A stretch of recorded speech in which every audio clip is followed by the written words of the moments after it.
Tapi sebelum saya oper ke Pak Yohanes, mari kita lihat dulu sedikit ya. Kita akan berbicara sedikit mengenai sejarah mata uang. Ya, jadi sebelum kita masuk ke cryptocurrency, sebenarnya sejarah mata uang itu seperti apa dan kenapa cryptocurrency itu dibuat. Ya, mari kita akan lihat sama-sama. Oke. Saya share screen dulu.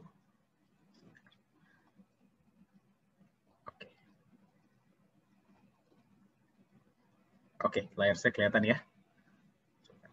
Saya perbaiki dulu. Share sound. Oke, baik. Kita akan berbicara sedikit mengenai sejarah mata uang. Ya, jadi dari mana sih cryptocurrency itu cryptocurrency itu hadir itu apa alasannya? Kita akan lihat bersama-sama. Ya, jadi Anda mungkin mengetahui ya bahwa pertama kali ya itu transaksi terjadi itu menggunakan barter. Ya, jadi barter itu ya kegiatan tukar menukar, Anda pasti tahu ya. Jadi kalau misalkan Anda butuh ayam, terus Anda punya sapi, ya bertukar. Seperti itu. Ya, jadi itu benar-benar yang paling awal, istilah paling jebot lah. Itu metode transaksi itu adalah dengan menggunakan barter. Nah, apa tantangan barter? Ya fleksibilitas terbatas. Anda setuju ya? Anda belum tentu semua orang yang mempunyai ayam itu butuh sapi dari Anda. Mungkin dia butuhnya kayu atau beras, kan seperti itu. Dan mobilitas terbatas. Anda nggak dengan mudahnya bisa membawa sapi Anda, misalkan mesti bertukarnya berapa puluh kilometer, gitu kan susah. Ya. Jadi mobilitas sangat terbatas. Jadi pada saat itu dibuatlah uang logam. Ya, jadi uang logam itu pertama kali diprakarsai oleh bangsa Lydia. Ketika itu dibuatnya itu dari dibuatnya dari campuran emas dan perak yang namanya elektrum. Ya. Jadi untuk mendapatkan sebuah barang itu mereka harus menukar dengan uang logam yang sesuai. Jadi kan lebih uniform ya untuk semuanya. Tetapi kembali mobilitas terbatas, berarti kalau untuk membawa uang logam yang berat itu kan sangat sulit ya. Tidak aman, disinilah mulai muncul tuh yang namanya begal. Orang lagi jalan tiba-tiba diambil uang logamnya.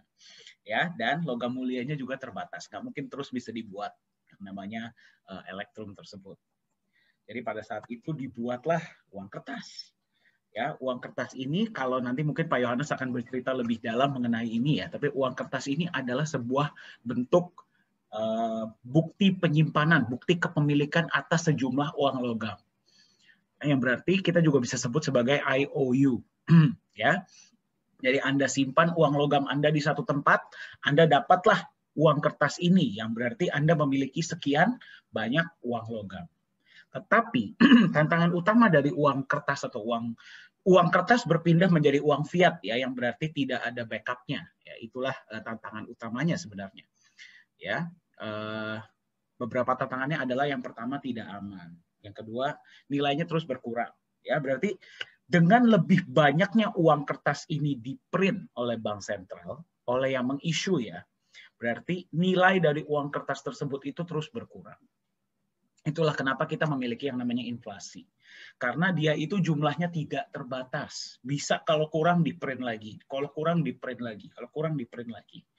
Itulah kekurangan dari uang kertas. Nah, kemudian muncullah uang elektronik ya, contohnya OVO, GoPay, Dana, M-Banking. Apakah uang elektronik ini menyelesaikan tantangan dari inflasi? Tidak, dia hanya memudahkan saja. Ya, tapi dengan munculnya uang digital, muncullah permasalahan-permasalahan baru. Contohnya tentang pemalsuan. Kalau misalkan Anda menggunakan mata uang, misalkan alat transaksi digital, misalkan OVO, GoPay, Dana, dan sebagainya, data Anda hanya disimpan di satu server saja, yaitu server perusahaan tersebut atau server bank tersebut. Yang jadi pertanyaan adalah, bagaimana kalau server tersebut dijebol atau dihack? Ya, dan yang kedua, kita tahu dari mana data kita itu benar-benar disimpan dan tidak diperjualbelikan. Ya, jadi mungkin Anda pernah baru buka bank, ya tiba-tiba besoknya udah dapat tawaran kartu kredit. Nah, itu kan kita nggak tahu dari mana. Ya, jadi itulah beberapa tantangan-tantangan yang terjadi sehingga warga dunia ini mulai berpikir, apa ya solusinya agar kita bisa bertransaksi peer-to-peer, mengatasi permasalahan inflasi, ya, mengatasi permasalahan inflasi, bisa bertransaksi peer-to-peer. Ya. Apa solusinya? Apa yang harus kita perlakukan? Jadi tidak ada yang namanya pihak ketiga.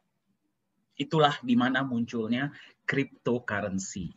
Ya, jadi mata uang kripto ini muncul untuk sebenarnya menyelesaikan tantangan-tantangan yang ada di sistem keuangan yang sudah ada sekarang.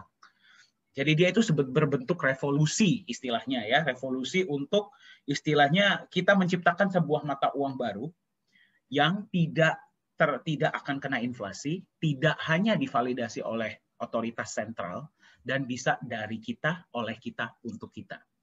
Nah, ternyata dia itu sudah mulai terkenal ya sekarang, apalagi kemarin Bitcoin nilainya sudah sangat tinggi. Nah, apa perbedaan dari cryptocurrency dan uang digital dan uang-uang lainnya? Ya, dan apa sih sebenarnya potensi ke depannya? Nah, itu yang akan bawakan bukan saya. Ya, sebentar saya stop share dulu. Yang akan bawakan sesi selanjutnya ini adalah CEO dari Nagaya Technologies. Ya, beliau sekarang kita sudah berkecimpung di dunia cryptocurrency ini sudah 3-4 tahun.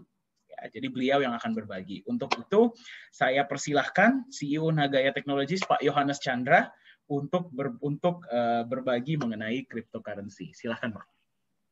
Ya, baik. Terima kasih, Pak Dhani. Suara saya kedengeran? Oke. Ya, jadi selamat pagi, Bapak-Bapak, Ibu-Ibu. Ya, selamat datang dan terima kasih ya sudah meluangkan waktunya di hari Sabtu ini. Ya, untuk menghadiri, kita ingin memberikan sedikit ya tentang cryptocurrency itu apakah bisa menjadi future of money. Ya, saya juga berterima kasih banyak ke Dr. Anton dan juga Ibu Leli yang sudah menginisiasi untuk acara hari ini. Ya, jadi kalau kita melihat tadi Dr. Anton udah bilang ya, ini fenomena yang cukup luar biasa. Terus kemudian juga bahkan Bank Sentral kita, Bank Indonesia itu berencana untuk menerbitkan mata uang digital. Nah, apakah mata uang digital yang nantinya diterbitkan oleh Bank Indonesia ini sebuah cryptocurrency? Itu jawabannya tidak. Jadi di sini juga kita akan membahas apa sih bedanya tentang mata uang digital dan cryptocurrency. Ya. Jadi saya akan mulai dengan share screen saya.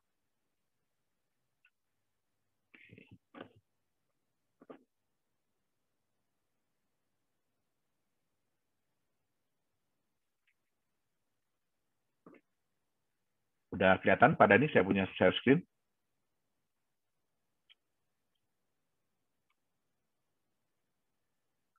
Oke. Ya. Jadi apa sih mata uang kripto? Ya. Mata uang kripto adalah sebenarnya sebuah aset digital. Ya, jadi Bapak Ibu nggak bisa pegang bentuknya. Jadi nggak ada fisiknya. Kalau ditanya Bitcoin itu bentuknya seperti apa sih? Ya, terus kemudian kalau ada yang bilang, saya pernah lihat loh koinnya Bitcoin. Ya, itu bukan Bitcoin. Ya, itu orang mungkin bikin mock up ya, semacam apa ya, souvenir lah. Ya, dalam bentuknya itu dibuat seperti logonya Bitcoin. Ya, tapi Bitcoin itu Bapak Ibu tidak bisa pegang. Jadi tidak ada fisiknya. Dia digital, ya kan? Yang memang dirancang itu untuk media pertukaran. Jadi pada awalnya itu belum dibuat sebagai sebuah mata uang ya, karena gini, konsep mata uang itu baru bisa dibilang mata uang kalau memang ada orang yang mau menerima sebagai alat pembayaran. Ya, nah, jadi pada awalnya itu adalah sebagai media pertukaran. Jadi ya menggunakan kriptografi yang kuat. Ya, terus sistem blockchain dan ledger yang terdistribusi. Nah, ini kita lihat, ini adalah 3 kunci dari sebuah mata uang kripto. Ya, yaitu kriptografi. Kriptografi itu artinya data-data Bapak Ibu itu dienkripsi. Jadi, contoh password ya. Kalau Bapak Ibu misalnya passwordnya mau tahu aja deh lo gitu ya. Nah, itu tidak akan muncul mau tahu aja deh lo di dalam sistemnya, tetapi itu berupa angka dan huruf yang di random, diacak, ya. Nah, terus kemudian dia menggunakan sistem blockchain. Sistem blockchain ini pun di dunia database itu sebenarnya sudah lama digunakan, ya, dan ledger terdistribusi untuk mengamankan transaksi keuangan, ya kan, terus untuk mengontrol penciptaan unit tambahan. Jadi mata uang tuh yang Bapak Ibu tahu kalau Bitcoin kan pada saat ini kan keluarnya itu 6,25 Bitcoin setiap blok yang terjadi. Ya, jadi itu dikontrol dengan 3 sistem ini. Kemudian untuk memverifikasi aset yang dilakukan, transfer Bitcoin yang dilakukan atau transfer mata uang kripto yang dilakukan itu valid nggak, benar nggak, boleh nggak dilakukan. Ya, nah, satu hal yang saya ingin katakan adalah kenapa ya kita di sini tidak membahas hari ini, kita nggak ngebahas nih apa sih itu kriptografi secara detail ya, apa itu sistem blockchain secara detail, ledger distribusi secara detail. Nanti Bapak Ibu pasti ngantuk semua ya. Nah, ini 3 hal ini ya. Jadi sebenarnya gini, Bitcoin itu bukan menggunakan teknologi yang wow. Ya, tadi saya lihat di background-nya Dr. Anton itu ada AI ya. Nah, itu adalah teknologi yang wow ya. Tapi apa teknologi yang digunakan oleh Bitcoin? Ya, itu bukan teknologi yang wow, Bapak Ibu. Ya, jadi banyak teknologi-teknologi yang digunakan oleh mata uang kripto itu bukan sesuatu yang luar biasa. Ya. Bahkan kalau kita di dunia programming, ya kan, kita ngelihat sistem yang dipakai sama Bitcoin itu kita cukup amazed. Amazed-nya kenapa? Sesuatu yang sangat simple, sesuatu yang orang tidak pernah duga bahwa ini bisa menjadi hal yang luar biasa. Ya, tetapi yang harus diingat begini, Bitcoin atau seseorang yang namanya Satoshi Nakamoto, dan saya yakin itu bukan orang Jepang, ya, dia berhasil menggabungkan 3 buah konsep, yaitu konsep enkripsi, sistem blockchain, dan ledger yang terdistribusi. Karena dia berhasil menggabungkan 3 konsep ini, sehingga menciptakan sebuah aset yang sangat aman. Ya, secara teknologi ya, sangat aman. Oke. Nah, apa sih karakter utama dari sebuah mata uang kripto? Jadi untuk bisa dinyatakan mata uang itu sebagai mata uang kripto atau aset kripto itu apa? Yang pertama, jumlahnya harus terbatas. Ya, karena memang ini dibuat, jadi karakter ini dibuat untuk melawan mata uang fiat atau mata uang yang dibuat oleh bank sentral. Ya, kemudian diregulasi oleh konsensus. Ya, sehingga apapun yang terjadi di dalam sistemnya itu harus merupakan kesepakatan bersama, keputusan mayoritas. Nah, hebatnya keputusan mayoritas ini dibuat berdasarkan sistem, ya, sistem program. Jadi program, bukan orang. Jadi nggak kayak kita nih, ya, kita lagi ngumpul nih ya, ada 100 orang di dalam Zoom meeting ini, terus kemudian Pak Dhani bertanya, oke, setuju nggak kalau kita begini? Nah, nanti semua orang ngangkat tangan. Ya, nah di sini orangnya tidak perlu hadir, tetapi semuanya sudah diatur oleh sistem. Ya, kemudian trustless. Di mata uang kripto itu tidak ada yang dipercaya. Apa maksud tidak ada yang dipercaya? Ya, kalau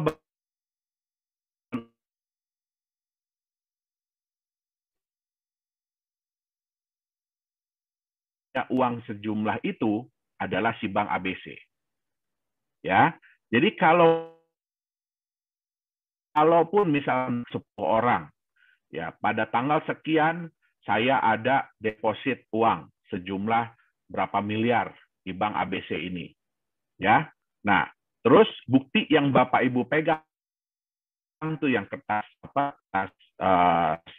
setoran, slip setoran itu mungkin hilang, ya.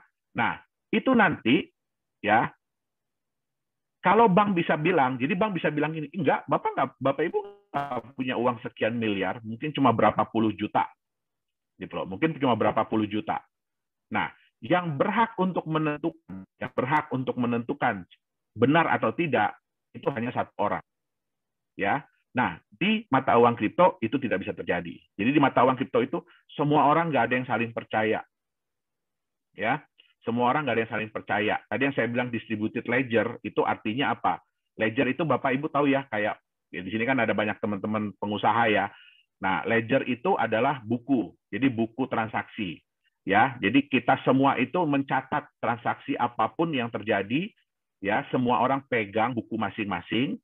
Jadi pada saat ada suatu transaksi antara si A dengan si B, ya semua orang akan ngecek di buku masing-masing, benar nggak si A itu punya uang sekian. ya, begitu ada satu aja yang menyatakan, di buku saya itu salah loh, ya, di buku saya itu saya udah hitung A itu nggak punya sekian. Nah, sistem itu akan warning, ya, jadi dia akan warning, terus dia akan ngasih tahu ke yang lain-lain, ini benar nggak sih si A ini punya dana sekian, sehingga yang lain ikutan ngitung, ya. Nah, itu yang disebut dengan trustless. Jadi nggak ada satu pihak yang menyatakan bahwa, oh benar kok si A punya. Terus kalau ada yang lain bilang nggak, dia nggak punya, nah itu, terus dia bilang, apa yang si pihak yang paling utama ini nggak bisa bilang, oh nggak peduli saya, ya di buku saya dia benar. Nah, itu nggak bisa terjadi. Kemudian transparan. Apa yang dimaksud dengan transparan? Ya, kalau di dunia perbankan, Bapak Ibu mau ngecek nih, misalkan Pak Dani bilang sama saya, Pak saya udah transfer duit, mungkin Bapak Ibu ingat ya, dulu itu bank itu biasanya jam 10 itu dia melakukan maintenance, ya, jadi dia melakukan maintenance. Pak Dani udah transfer uang ke saya, tapi belum tentu uangnya udah masuk di rekening saya. Jadi angka itu belum muncul di tempat saya, tapi di tempat Pak Dani udah kepotong. Nah, ini dulu banyak disalahgunakan ya oleh orang-orang yang tidak bertanggung jawab. Jadi mereka itu selalu melakukan transfer itu malam-malam. Ya, terus mereka akan bilang, "Oh, saya udah transfer, saya udah transfer, saya udah transfer." Ya kan? Tapi di bank saya belum muncul nih. Nah, akhirnya gimana? Mau nelpon ke bank juga nggak bisa, karena di data bank itu juga kalau dia lagi maintenance nggak akan muncul di CS, di customer service itu nggak akan muncul. Ya. Nah, sehingga terjadilah yang namanya penipuan. Ya. Udah barangnya kirim pesan. Ya, nah, dunia mata uang kripto semua ini transparan. Bapak Ibu bisa lihat ya, itu namanya Explorer. Jadi Bapak Ibu bisa cek kalau ada Pak Dani misalkan bilang sama saya, ya, saya udah transfer Pak ke Bapak. Oke. Nah, ke saya gitu ya, Pak Dani udah transfer ke saya. Nanti saya tinggal minta sama Pak Dani, tolong kasih saya dong transaction ID-nya. Nah, saya tinggal masukin di blok Explorer itu transaction ID, saya bisa cek bener nggak Pak Dani ada kirim ke alamat yang saya kasih, ya, ke nomor rekening yang saya kasih. Nah, jadi nggak perlu lagi telepon-telepon ke bank segala macam, ya, transparan, tapi rahasia. Nah, gimana caranya sesuatu yang transparan tapi rahasia, ya? Nah, di dunia cryptocurrency, di dunia mata uang kripto, ya, orang itu dikenal dengan yang namanya wallet address. Jadi alamat wallet, alamat dompet. Nah, ini bentuknya adalah kombinasi antara angka dengan huruf yang panjang sekali. Ya, sehingga siapa yang bisa mengetahui? Ada nih, semua orang bisa tahu, oh, ada transferan dari si alamat wallet A ke alamat wallet B. Tapi sejauh itu aja mereka bisa tahu. Mereka nggak bisa tahu siapakah si A, siapakah si B. Yang tahu hanya si A dan si B. Nah, itu dia. Jadi walaupun transparan tapi rahasia. Kemudian sulit dimanipulasi. Kenapa saya bilang sulit dimanipulasi? Bukan tidak bisa ya, tapi sangat sulit dimanipulasi. Kenapa? Karena setiap orang itu memegang buku besar, buku transaksi itu setiap orang pegang. Jadi kalau mau dimanipulasi, bayangkan ya, kalau data itu hanya ada di 1-2 server, oke lah, hacker tinggal masuk, rubah datanya di 1-2 server, ganti semua itu angkanya. Tapi bagaimana caranya merubah ya dalam waktu yang sangat cepat, oke, data di ribuan atau ratusan ribu. Ya, sekarang ini pemegang data wallet di Bitcoin ya itu sudah hampir 1 juta wallet. Jadi udah hampir 1 juta komputer yang memegang data transaksi Bitcoin. Ya, jadi Bapak Ibu bisa bayangkan bagaimana hacker itu mau ngerubah data. Ya, dia harus ngerubah data di berapa? 501.000 komputer dalam waktu yang sangat cepat. Nah, itu sangat sulit untuk dilakukan. Kemudian ya sudah pasti ya harus mudah dipindah ya.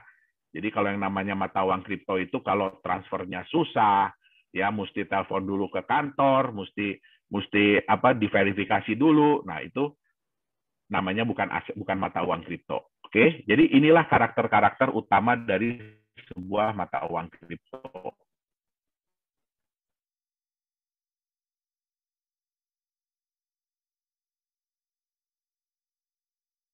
Sudah memulai ya digital money-nya. Nah, apa bedanya antara mata uang kripto dengan digital money? Oke. Yang pertama adalah mata uang kripto itu adalah sebuah mata uang independen. Jadi kalau ditanya Bitcoin itu dibuat oleh siapa, itu nggak ada yang bisa jawab. Ya, dia terkait dengan mata uang apa, itu tidak ada jawabannya. Oke, jadi dia mata uang independen. Digital money itu berdasarkan mata uang fiat. Ya, contoh apa sih digital money? Digital money pertama yang pernah hadir itu adalah ATM. Ya, Bapak Ibu kan pasti hampir semua orang di sini pasti pegang ATM ya. Nah, itu adalah digital money yang pertama kali dibuat. Kemudian muncullah kartu kredit. Ya. Kemudian muncullah payment gateway. Ya, sekarang ada digital wallet. Bapak Ibu mungkin tahu yang terkenal tuh GoPay, ya kan, Dana, OVO, ya kan. Nah, itu semua adalah digital money. Jadi mereka terkait dengan mata uang fiat. Ya. Itu sebabnya mereka tidak bisa dipakai di negara lain. Jadi Bapak Ibu nggak bisa ya punya OVO atau punya Dana atau punya GoPay terus pergi ke Singapura pengen bayar pakai itu, nggak bisa. Ya, karena mereka itu terkait dengan mata uang lokal. Oke. Nah, mata uang kripto itu ya sayangnya sampai saat ini tuh tidak diregulasi. Ya, jadi tidak ada yang meregulasi mata uang kripto. Ya, kalau mata uang digital money itu diregulasi oleh otoritas yang berwenang. Ya, contohnya untuk GoPay, Dana, OVO, ya itu diregulasi oleh Bank Indonesia, Bank Sentral. Oke. Nah, kalau mata uang kripto itu verifikasinya terdistribusi yang saya tadi bilang. Ya, kalau di digital money verifikasinya sentral. Sentral itu maksudnya gimana? Waktu Bapak Ibu mau bayar pakai GoPay, siapa yang menyatakan Bapak Ibu berhak untuk membayar sejumlah sekian? Yaitu pihak GoPay-nya. Kalau pakai OVO, ya pihak OVO-nya. Nah, itu dia bilang dengan verifikasi sentral. Ya, jumlahnya terbatas. Mata uang kripto itu jumlahnya terbatas. Bitcoin sampai kapanpun jumlahnya maksimum hanya 21 juta. Ya, sekarang yang sudah beredar 18 jutaan. Contoh di Nagaya, yang maksimum yang beredar nantinya adalah 50 juta. Nah, sedangkan untuk digital money jumlahnya tidak terbatas. Karena dia mengikuti mata uang fiat. Ya, Bapak Ibu tahu sudah berapa banyak mata uang rupiah yang beredar? Dan apakah jumlahnya selalu tetap dari tahun-tahun yang lalu? Tidak. Dia jumlahnya selalu bertambah. Nah, kemudian bedanya lagi, mata uang kripto itu diterbitkan berdasarkan konsensus. Jadi contoh, kayak Bitcoin. Kalau sudah dinyatakan saat ini keluar 6,25, ya itu nggak bisa tiba-tiba berubah, kita mau tambah deh. Sekali keluar jangan 6,25 deh, bikin jadi 50 lagi. Itu nggak bisa. Karena sekali sudah dijalankan, konsensus itu sudah berjalan, selamanya akan seperti itu. Nah, berbeda dengan digital money, itu diterbitkan oleh otoritas. Jadi bergantung daripada otoritas, mereka mau terbitin uang baru atau tidak. Ya. Nah, bedanya lagi mata uang kripto ini yang paling penting dan yang kita tekankan itu ledgernya terdistribusi. Ya, jadi Bapak Ibu bisa memastikan bahwa apapun yang transaksi yang terjadi itu adalah benar. Ya. Dengan digital money ledgernya tersentralisasi. Oke. Nah, sekarang apa sih itu blockchain teknologi? Seperti saya bilang tadi ya, kita nggak akan bahas blockchain teknologi ini secara detail ya. Nah, nanti Bapak Ibu ngantuk jadinya. Oke. Nah, apa itu blockchain teknologi? Ya, blockchain teknologi itu adalah sistem database yang memiliki karakter data yang bersifat immutable. Jadi sekali sudah dilakukan, itu tidak bisa diedit. Ya, tidak bisa dihapus. Kalau mau diedit, mau dihapus, bayangin harus mengedit dan menghapus ratusan, ribuan, bahkan ratusan ribu jutaan data. Jadi itu bisa dibilang udah nggak bisa dihapus lagi, udah nggak bisa diedit. Hanya bisa ditambahkan. Ya, kemudian juga sulit untuk dimanipulasi. Nah, di mana data-data tersebut dikelompokkan ke dalam satu grup data yang disebut dengan blok. Nah, hebatnya lagi, blok ini harus bisa terhubung dengan blok-blok sebelumnya. Ya, dan semuanya dikriptografi. Ya, jadi kalau mau ngerubah blok yang nomor 10, ya berarti blok dari nomor 1 harus dirubah. Nah, itu nggak gampang. Oke. Nah, cara kerjanya gimana sih? Ya. Nah, Bapak Ibu contohnya nih, ada si A yang mengirim 1 Bitcoin kepada si B. Nah, data ini akan dikirimkan, ya. Data ini akan dikirimkan kepada semua pemegang wallet. Nah, data-data yang dikirimkan ini nantinya akan dibuat menjadi 1 blok dan kemudian dienkripsi. Nah, itu ada beberapa mesin. Jadi bukan orang yang menghitung ya. Jadi jangan dibayangin di blockchain itu ada adminnya. Jadi ada yang ngitung ya pakai kalkulator gitu. Oh, ini benar nggak nih? Benar nggak pakai Excel gitu? Nggak ada. Ya. Jadi di sini ya semua perhitungan itu dilakukan oleh mesin. Itu yang disebut dengan mining. Ya. Nah, sebenarnya saya juga nggak setuju ya kalau Bitcoin atau cryptocurrency ini dibilang mining. Itu hanya sebuah anggapan. Ya, sebuah anggapan seolah-olah untuk menunjukkan bahwa mata uang kripto itu setara dengan emas. Ya, setara dengan emas. Nah, itu saya sangat nggak setuju. Karena saya tahu ya susahnya, beratnya, capeknya nambang beneran, ya nambang beneran dibanding dengan menambang Bitcoin. Ya, saya juga menambang Bitcoin dari tahun 2011. Oke. Nah, setelah ini kemudian ya transaksi ini dinyatakan benar oleh miners, oleh orang-orang mesin-mesin yang memining, ya kemudian juga disetujui oleh orang-orang yang megang ledger, yang memegang data, baru kemudian blok yang disetujui ini akan ditambahkan kepada blok-blok yang sudah ada sebelumnya. Sehingga itulah yang disebut dengan blok itu terverified. Ya, jadi sistemnya seperti itu. Oke. Sebenarnya blockchain ini peluangnya di mana aja sih? Tadi ingat ya. Jadi di blockchain ini salah satu kata kuncinya adalah data itu tidak bisa dipalsukan. Data itu tidak bisa diedit. Ya. Data itu tidak bisa ada double. Jadi tidak bisa ada ganda. Nah, sebenarnya ini bisa dipakai di mana? Transparan dan rahasia. Ya, kita tahu ya, kan kalau kita suka ikut pemilu ya. Nah, itu kan transparan tapi rahasia. Nah, jadi blockchain ini sebenarnya bisa juga dipakai untuk berbagai industri. Contohnya pemilihan umum. Ya, terus kemudian sertifikat. Kita tahu ya sering terjadi ya, oh sertifikat tanah itu bodong atau double, ya kan? Nah, kemudian juga hak kekayaan intelektual. Dan yang paling sering digunakan adalah untuk membuat sebuah aset digital atau mata uang digital. Ya. Nah, siapa sih yang mencetuskan ya konsep mata uang kripto ini? Nah, itulah yang disebut dengan diberi nama Bitcoin oleh seseorang yang disebut Satoshi Nakamoto. Tapi saya bisa jamin ya, itu bukan satu orang dan dia bukan orang Jepang dan itu bukan nama dia. Ya. Nah, satu hal tadi yang saya bilang yang hebat dari Bitcoin ini, dari si Satoshi ini adalah dia berhasil menggabungkan 3 komponen utama. Kriptografi, ledger dan terdistribusi, dan teknologi blockchain.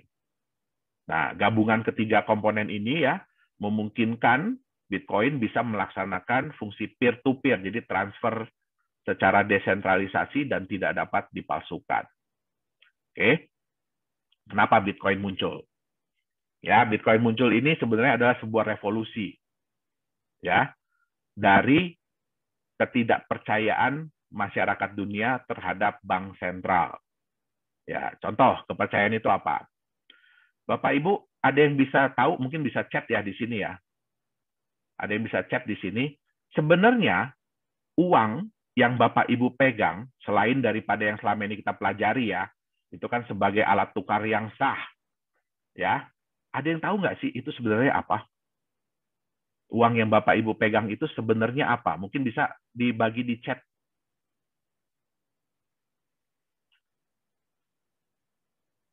uang yang Bapak Ibu pegang itu sebenarnya adalah apa?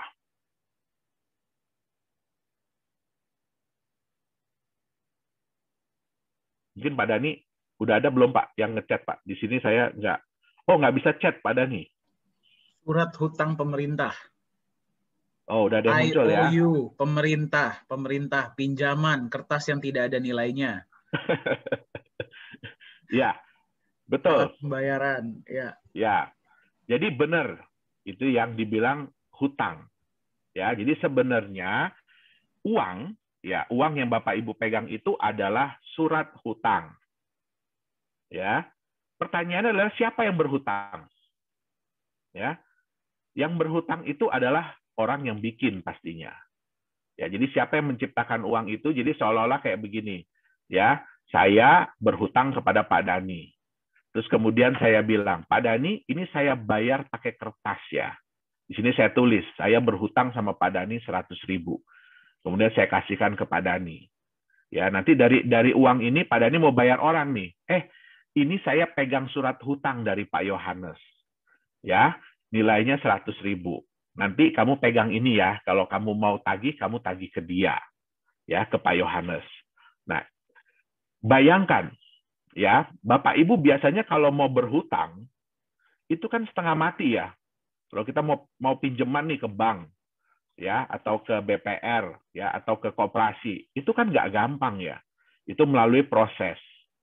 Nah, terus kemudian bisa nggak dengan gampangnya bilang begini, saya kan udah ada utang nih 1 miliar. Saya mau pinjam lagi dong. Ya, saya mau nambah utang saya jadi 2 miliar. Terus tinggal minta aja, tinggal ngambil aja. Nggak bisa, tentu harus diverifikasi dulu. Ya. Nah, hebatnya di konsep mata uang itu, ya, itu bisa dicetak terus. Jadi uang ini, jumlah hutang ini bisa dicetak sendiri. Ya, tentu saja memang ada hal-hal yang dipertimbangkan. Ya, tetapi ya kan berarti enak banget dong ya. Nah, itulah salah satu hal yang pertama. Ya, ini juga muncul awalnya karena krisis, ya, krisis moneter. Ya, Bapak Ibu sering baca ya, begitu ada krisis moneter biasanya mata uang kita itu anjlok. Ya, terus kemudian di Amerika kalau udah krisis moneter, ya bank sentralnya gampang aja ya, tinggal cetak duit, bagi-bagi lagi ke orang. Ya kan, apalagi Amerika, mohon maaf. Ya, karena memang sekarang ini patokan mata uang dunia memang masih di US dollar. Makanya banyak negara yang berusaha untuk mengurangi kekuatan US dollar. Oke. Nah, yang kedua, Bapak Ibu berapa banyak yang percaya bahwa kalau Bapak Ibu setor uang gitu, anggap 10 miliar ya hari ini. Bapak Ibu yakin nggak besok uang itu masih ada di bank tersebut? Ya, nggak bisa. Buktinya apa? Ya, buktinya paling gampang apa? Bapak Ibu setor hari ini 10 miliar, anggap nggak usah hari ini ya, siang ini 10 miliar. 2 jam lagi Bapak Ibu bilang, saya nggak jadi deh, saya mau tarik lagi itu yang 10 miliar. Nggak bisa Bapak Ibu. Ya, harus lapor dulu ke Bank Indonesia, ya harus ini itu dulu. Pertanyaannya kan satu, itu uang siapa? Nah, jadi hal-hal seperti inilah yang memunculkan ketidakpercayaan ya masyarakat terhadap bank, bukan cuma bank sentral tetapi terhadap perbankan. Sehingga mereka mencoba, gimana ya caranya ya, kita bikin yuk mata uang dari kita, oleh kita, untuk kita. Ya, jadi dicobalah menghadirkan mata uang digital yang tidak membutuhkan otoritas sentral. Oke, nah transaksi di mana transaksi dalam jaringannya itu divalidasi oleh anggota jaringan tersebut, ya, oleh penggunanya. Nah, peluangnya apa yang diharapkan dari munculnya Bitcoin dan teman-temannya? Yang pertama adalah payment solution yang lebih cost efektif. Jadi cara pembayaran yang biaya transaksinya itu nggak mahal, ya. Kemudian yang kedua, transfer uang yang jauh lebih nyaman. Jadi Bapak Ibu nggak perlu pergi ke bank, nggak perlu isi-isi formulir ini itu, tapi sudah bisa ditransfer dengan mudah. Aset yang sulit untuk dimanipulasi, ya, keamanan dari identitas. Oke, ini plus minus ya, saya nggak bisa bilang ini positif, ya karena ya kita nggak bisa pungkiri ya, bahkan Bitcoin sekalipun itu ya kalau orang bilang ya dipakai untuk hal-hal yang negatif ya bisa aja, ya tapi terlepas dari ini semua, ya kita juga tahu ya yang namanya US dollar juga dulu dipakai buat dagang senjata, buat narkoba gitu ya, transaksi narkoba. Jadi ya kita nggak bisa bilang ini plus atau minus lah. Kemudian, nah ini dapat dijadikan instrumen investasi, ya. Nah ini yang akan kita bahas lebih dalam ya hari ini. Oke, kenapa? Bapak Ibu bisa lihat bahwa sekarang ini, terutama beberapa bulan belakangan ini, kapitalisasi pasar dari cryptocurrency itu meningkat jauh. Ya, yang tadinya di angka 600-an juta dolar, sekarang sudah 1,4 miliar. 1,4 triliun. Ya, dari 600 miliar udah menjadi 1,4 triliun. Ya, bisa dibandingkan dengan New York Stock Exchange ya, marketnya itu 26,23 triliun. Ya. Nah, ini pun market cap ini dari cryptocurrency ini baru mungkin 12 tahun lah. Ya, tapi udah bisa hampir mengejar New York Stock Exchange. Jadi di sini bisa dilihat bahwa orang-orang ini sudah mulai menggunakan mata uang kripto ini sebagai alat investasi juga. Oke. Nah, ya. Tapi ya, tadi kan kita bicara yang bagus-bagusnya ya.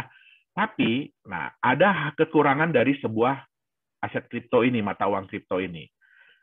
Kebanyakan dari mereka itu, contohnya Bitcoin ya, itu tidak memiliki aset pelindung. Ya, jadi nggak ada asetnya mereka ini. Mereka ini benar-benar hanya sebuah angka digital, ya. Sehingga kalau kita lihat ya faktor harga mata uang kripto itu apa ya? Faktornya itu yang pertama adalah aset pelindung, ada apa enggak? Yang kedua adalah kepercayaan. Nah, ini adalah dua faktor utama dari mata uang kripto. Ya. Nah, sekarang, ini mestinya aset pelindungnya dicoret ya. Apa yang terjadi kalau aset pelindung ini tidak ada? Artinya dia benar-benar hanya bergantung kepada kepercayaan. Nah, yang terjadi adalah kepercayaan dan harga itu akan berbanding lurus. Ya, akan saling menguatkan. Ya. Jadi kalau kepercayaan naik, harga pun akan semakin tinggi, akan semakin besar. Ya, harga semakin besar, orang akan lebih percaya, ya, sehingga kepercayaannya akan naik, ya. Kemudian harga akan jadi lebih besar lagi, ya. Jadi ini yang dibilang multiplying efeknya tinggi sekali. Makanya volatilitas harga di kripto itu, wow. Bapak Ibu bisa lihat di chart ya, Bitcoin itu sehari bisa naik sampai 20%, ya, tapi bisa turun sampai 20% sehari. Oke, nah ini kalau kepercayaan naik, itu bagus. Ya, tapi bagaimana kalau kepercayaan turun? Ya, harga udah besar, kepercayaan turun. Pasti harganya akan berkurang. Ya, harganya pun akan turun. Harga turun karena dia benar-benar hanya murni mengandalkan kepercayaan, ya berarti kepercayaannya akan turun juga.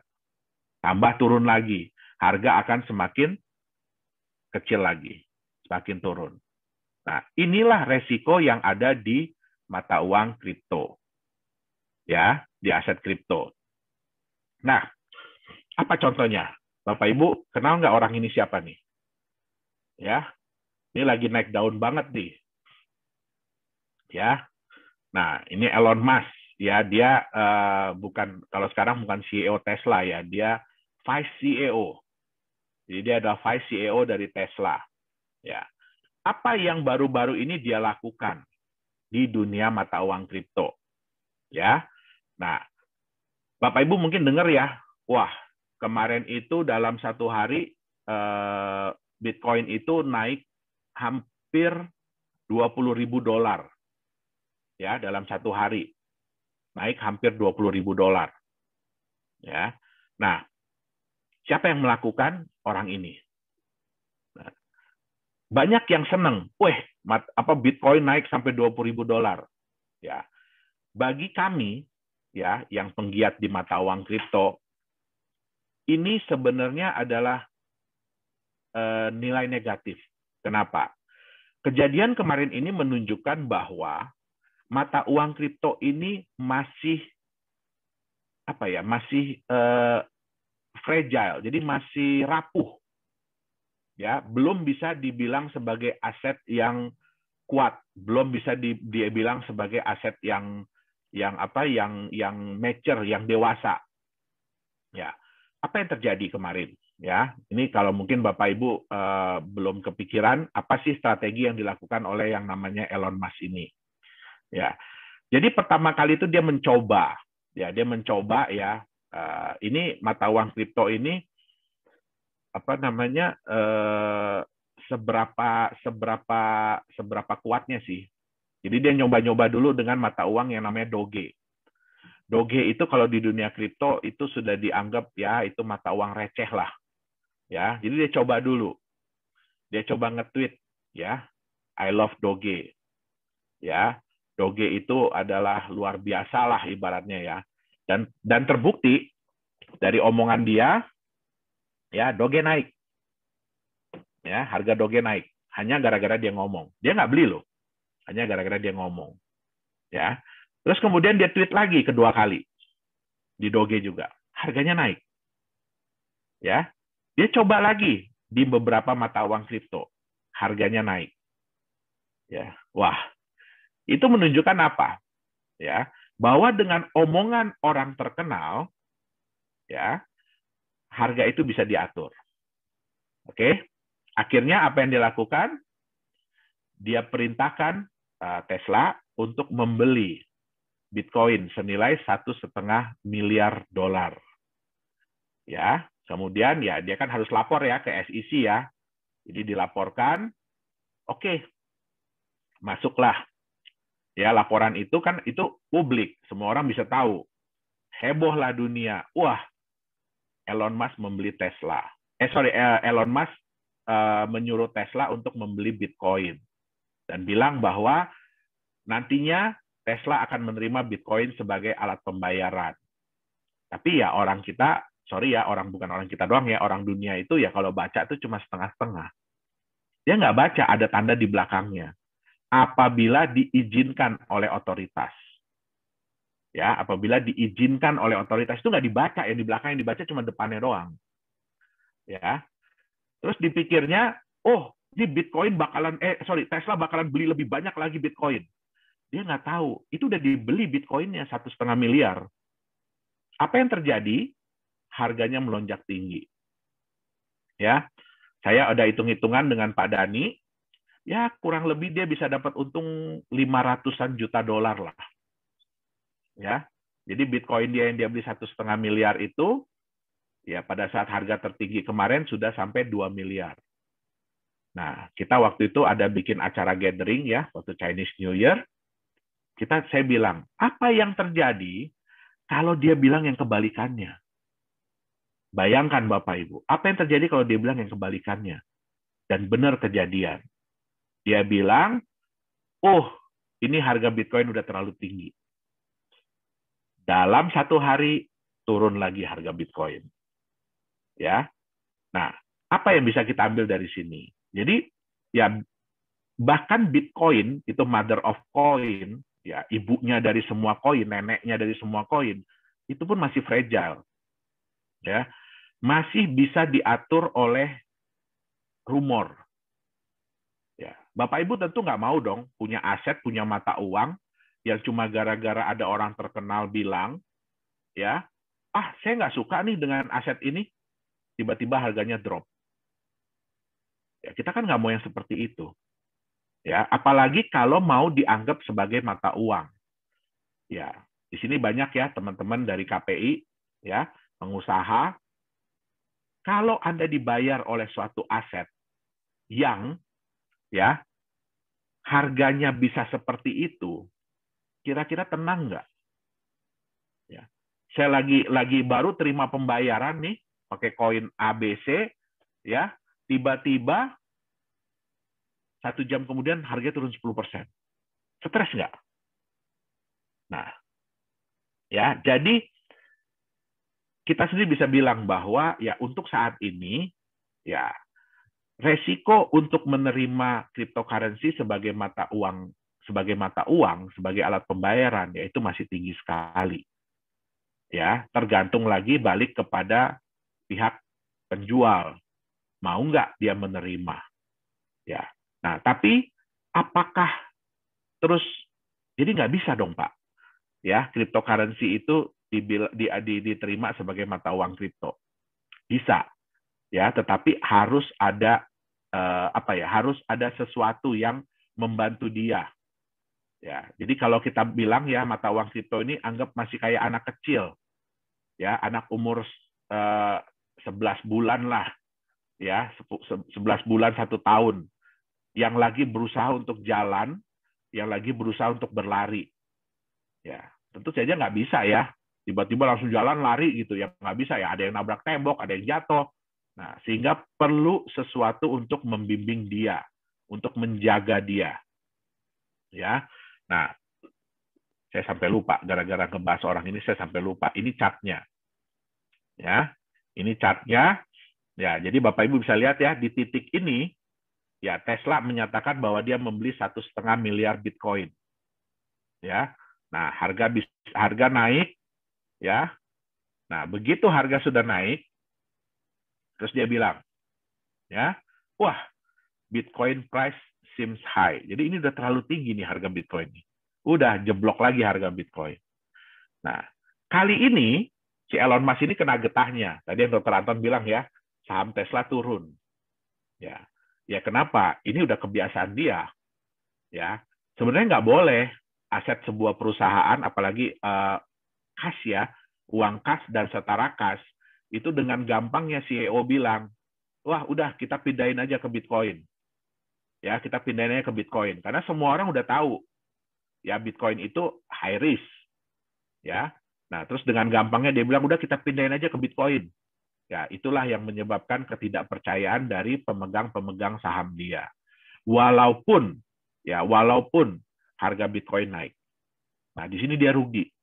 Mungkin dia dapat keuntungan dari Bitcoin 500-an juta dolar, ya tapi dari penurunan harga saham, ya dia kehilangan nilai saham dia hampir 200 miliar kalau nggak salah saya, 200 miliar dolar. Nah, jadi sekali ini dia kena getahnya. Ya, makanya juga CEO Microsoft bilang, ya, kalau Anda tidak sekaya Elon Musk, jangan deh bermain di Bitcoin. Ya, kenapa? Bitcoin ini, jujur, Bitcoin ini sudah dianggap bukan lagi sebagai mata uang sebenarnya, tetapi sudah dianggap sebagai gambling atau judi. Ya, kenapa? Ya karena volatilitasnya tinggi, kemudian terlalu terkait dengan rumor, ya. Nah, itu yang menyebabkan banyak ahli-ahli yang menyatakan bahwa ini bukan lagi mata uang kripto, konsepnya udah beralih jauh. Ya, ini udah dianggap gambling, ya. Oke. Nah, saya bilang tadi ya, jadi banyak orang yang mengklaim bahwa oh Bitcoin itu emas, Bitcoin itu sama dengan emas. Ya, tapi kita lihat dulu volatilitas antara Bitcoin dengan emas. Ya, ini Bitcoin chart. Ya, Bapak Ibu bisa lihat ya, itu sekali naiknya bisa wow, sekali turunnya bisa wow. Ya. Nah, ini dengan emas. Kalau kita lihat di jangka panjang, memang emas memang ada naik turunnya. Tapi kalau kita lihat grafik secara jangka panjang, ya emas itu relatif naik. Itu dia. Oke. Nah, kita bicara Bitcoin ya. Bitcoin ini yang sukses lah ya, kita bicara ya. Tapi ya kesuksesan dia itu juga bukan dalam waktu yang singkat. Ya. Tapi butuh waktu. Bitcoin itu baru mendapatkan pengakuan itu di tahun ke-6, tahun ke-7. ya, baru kemudian berkembang pesat. Bahkan di tahun 2018 dia sempat drop jauh sekali, sampai tingkat kepercayaan orang itu ya bisa dibilang rendah banget lah.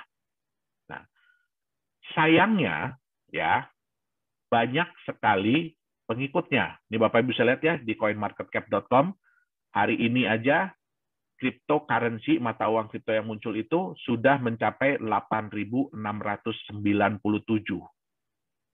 Jadi banyak sekali pengikut-pengikut dari Bitcoin. Ya, banyak orang-orang yang menyatakan begini, kalau Bapak Ibu beli Bitcoin itu harga udah terlalu mahal, udah terlalu tinggi. Mendingan beli koin kami. Harga masih murah.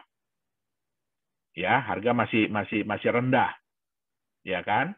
Nah, tapi kita lihat ya, 95% dari pengikut-pengikut Bitcoin itu begini bentuknya. Mereka rata-rata kehilangan nilai dalam jangka panjang.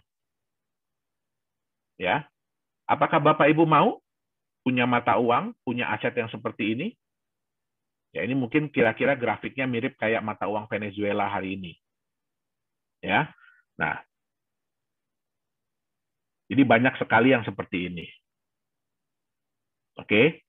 Nah, biasanya ya mereka itu menawarkan mata uangnya itu dengan cara ICO yang disebut dengan Initial Coin Offering. Ya kan? Yang ini merupakan sebenarnya adalah penggalangan dana di mana startup ya, jadi biasanya perusahaan-perusahaan baru mengeluarkan koin mereka sendiri untuk ditukarkan dengan mata uang fiat atau koin-koin lain yang sudah lebih established, yang udah lebih jadi lah, udah ada marketnya. Oke. Nah, sayangnya ya ini juga harus hati-hati ya. Sayangnya banyak koin-koin ini yang akhirnya berujung scam. Ya, ini bisa kita lihat ya. Ini Pincoin dan iPhone, ya, ini yang paling heboh. Kenapa? Karena mereka menggunakan public figure di Amerika, yaitu ada petinju terkenal, ya, ada penyanyi terkenal, ya, mereka mengendorse dari koin ini, dan kenyataannya koin ini akhirnya scam, ya.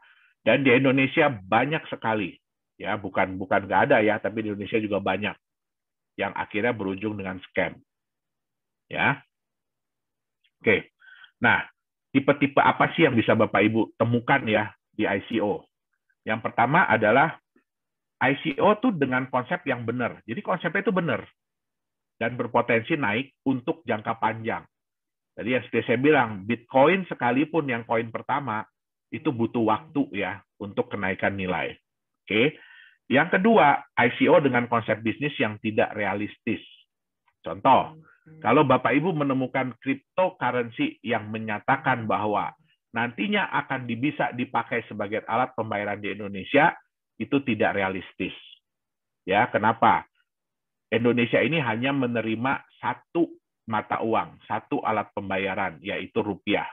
Bahkan Bapak Ibu tidak bisa bayar pakai US dollar, tidak bisa bayar pakai mata uang lain. Itu contohnya salah satu. Kemudian, ya contohnya adalah yang memberikan janji imbal hasil yang luar biasa. 1% sehari, 3% sehari, 30% sebulan, ada yang 100% sebulan. Nah, itu tidak realistis. Oke. Konsep bisnis yang sama saja seperti yang lain. Ya, biasanya ICO ini mereka menawarkan konsep bisnis apa? Mereka akan bikin market dari kripto. Ya, tadi mungkin nanti bisa lihat ya di CoinMarketCap, hari ini market dari kripto, jadi orang-orang yang berusaha menyediakan tempat jual beli kripto itu sudah 35.000 market. Ya, apakah semua akan berhasil? Tentu tidak. Ya, jadi kalau misalkan ini yang paling penting ya, Bapak Ibu tolong pelajari. Kalau konsep bisnisnya sama saja dengan yang lain yang sudah pernah gagal, ya berarti jangan diikutin. Oke? Nah, banyak juga ya ICO itu dengan tim manajemennya jago IT. Wah, mereka jago banget komputer, program segala macam, tapi tidak jago bisnis. Ya, kenapa? Ya karena ya saya bilang tadi ya, itu kan penggalangan dana ya untuk menjalankan bisnis, untuk menjalankan proyek. Ya, tapi kalau orang-orang yang nggak jago bisnis ya sama aja bunuh diri. Oke? Nah, Dan banyak sekali ICO yang memanipulasi data. Ya, jadi mereka bilang bahwa mereka klaim mereka sudah jual sekian juta koin untuk menunjukkan bahwa, oh ini hype loh, ya banyak orang yang pengen memiliki koin kita, tapi mereka nggak bisa tunjukin datanya, tidak mau tunjukin datanya. Nah, berujungnya apa? Ya dana yang ingin dicapai tidak, dana yang ingin dikumpulkan tidak tercapai, sehingga ya bisnisnya nggak jadi jalan. Oke. Nah, yang terakhir dan ini yang paling harus dijauhi adalah ICO yang fraud atau scam. Ini yang saya bilang tadi ya, terutama yang menjanjikan imbal hasil yang berlebihan, yang tidak masuk di akal. Oke. Nah, menentukan yang layak investasi itu seperti apa sih? Oke. Yang pertama adalah legalitas. Jadi walaupun tadi yang saya bilang ya, cryptocurrency itu tidak ada regulatornya, belum ada regulatornya. Ya, tetapi bukan berarti bahwa bisa seenak-enaknya. Ya. Setidak-tidaknya perusahaan yang menciptakan itu harus ada legalitasnya. Ya, dan di negara yang jelas tentu saja ya. Ya, jangan sampai di negaranya kayak British Virgin Island, Panama, Vanuatu, Seychelles, ya kan, Grenadines, yang kita aja nggak tahu itu di mana. Itu dia, ya. Yang kedua, ya ini legalitas ini yang pertama juga siapa foundernya, bagaimana background mereka, ya. Apakah benar perusahaan itu terdaftar? Nah, ini harus dicek ya. Jadi jangan cuma ngaku-ngaku, oh perusahaan kita terregistrasi di mana? Ya itu harus dicek, benar nggak perusahaannya terdaftar di negara tersebut. Nah, yang kedua adalah konsepnya, ya. Satu yang paling penting ya, ini kata-kata gini, sesuatu yang terdengar terlalu bagus, terlalu indah, itu kadang-kadang nggak benar. Nah, jadi yang paling penting adalah konsepnya itu masuk di akal dan mudah dipahami atau tidak. Ya, mungkin nggak konsep mereka itu dilakukan, mungkin nggak konsep mereka itu terjadi. Oke, yang terakhir adalah apa timbal balik yang akan Anda dapatkan dari bisnis yang dijalankan. Ingat, yang namanya ICO itu, ya, yang namanya ICO itu penggalangan dana untuk menjalankan bisnis. Jadi seperti saham, ya, tapi mereka bukan jualan saham perusahaannya, itu seperti saham, ya. Tentu saja ya harus ada dong timbal balik apa yang didapatkan dari bisnis yang dijalankan. Oke. Nah, apa yang mengangkat nilai dari kripto itu sendiri? Jangan hanya rumor, jangan hanya kata-kata orang, ya, tapi harus ada apa sih sesuatu apa yang akan mengangkat nilai mata uang kripto itu sendiri. Nah, jadi kesimpulannya mata uang kripto sebagai masa depan, ya, bagus. Sebenarnya mata uang kripto ini kalau dibuat sebagai uang masa depan itu bagus. Kenapa? Jumlahnya terbatas yang pertama. Ya, ini tentu saja bisa mengurangi inflasi. Ya. Yang kedua, desentralisasi, tidak ada dominasi dari bank sentral, ya, sehingga siapa yang mengatur, siapa yang menentukan benar atau tidaknya, ya ini penggunanya sendiri, ya. Transparan tapi rahasia. Ya, jadi susah ya untuk menipu di dunia kripto ini, untuk nipu bahwa oh, saya udah transfer nih ke Pak Dani nih, ya kan? Itu sulit, tapi nggak dilakukan gitu ya. Nah, itu sulit karena semuanya transparan. Nah, yang terpenting adalah marketnya itu global. Ya, jadi contoh, Bapak Ibu bawa rupiah, ya kalau pergi ke Singapura sih bisa ditukar ya, pergi ke Malaysia bisa ditukar. Tapi coba Bapak Ibu pergi ke negara-negara Afrika Selatan, bisa nggak ditukar di sana? Nah, itu nggak bisa. Ya, nah di mata uang kripto ini, ya salah satu keunggulannya tadi apa ya? Sudah ada 35.000 market yang siap untuk menerima, siap untuk menjual beli sebagai tempat pertukaran. Nah, sehingga marketnya lebih global, tidak dapat dipalsukan. Ya, nah kita tahu ya, ya mudah-mudahan ya mata uang digital yang nantinya akan keluar itu pun ya mudah-mudahan tidak dapat dipalsukan, tapi ya itu harus dibuktikan lagi sejalan dengan waktu. Oke. Nah, bisa juga dijadikan sebagai peluang investasi. Ya, nah ini adalah kelebihan-kelebihan dari mata uang kripto. Tetapi yang paling penting adalah orang percaya atau tidak untuk menerimanya. Ya, nah untuk hal-hal ini ya mata uang kripto itu butuh sesuatu ya. Yang pertama adalah mereka butuh aset pelindung. Ya, apa sih aset yang melindungi dari nilai mata uang kripto ini? Yang kedua, butuh konsep bisnis usaha yang masuk akal dan jelas. Ya. Yang ketiga adalah butuh legalitas dan transparansi. Kenapa? Karena paling utama adalah kepercayaan. Jadi bagaimana mata uang kripto ini bisa dipercaya oleh market, ya kan, dan mau diterima sebagai alat pembayaran. Nah, mungkin itu yang bisa saya sampaikan hari ini. Saya kembalikan dulu ke Pak Dhani. Silakan Pak Dhani.